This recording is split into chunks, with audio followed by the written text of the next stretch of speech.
The S&P 500 hit new highs, then stumbled on late-week selling pressure. So what drove the markets?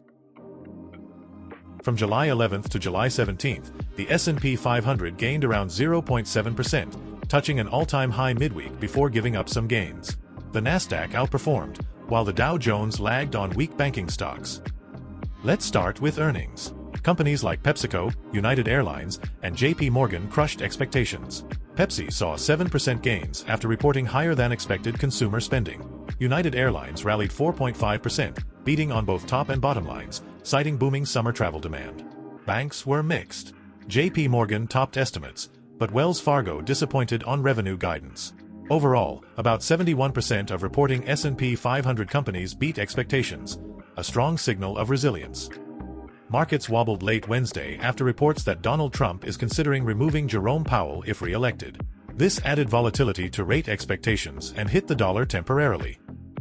Trump announced new tariffs set to hit Brazil, 50%, EU, 30%, and Mexico, 30%, starting August 1st. That weighed on industrials and consumer stocks Thursday afternoon, erasing part of the week's gains.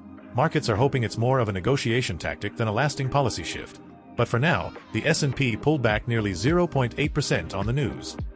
Overseas, central banks also made waves. The ECB hinted at holding rates longer. The Bank of Japan offered no clear signal, while Australia's job data disappointed, pushing the Aussie dollar lower. Meanwhile, in China, Nvidia resumed chip shipments to data centers, boosting tech stocks. Nvidia climbed over 5%, helping the Nasdaq to outperform.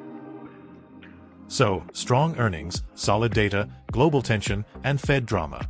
That's the week in the markets. What do you think will move the S&P 500 next week? Comment below. If this gave you clarity on the week's moves, give it a thumbs up, subscribe, and tap that bell for next week's breakdown.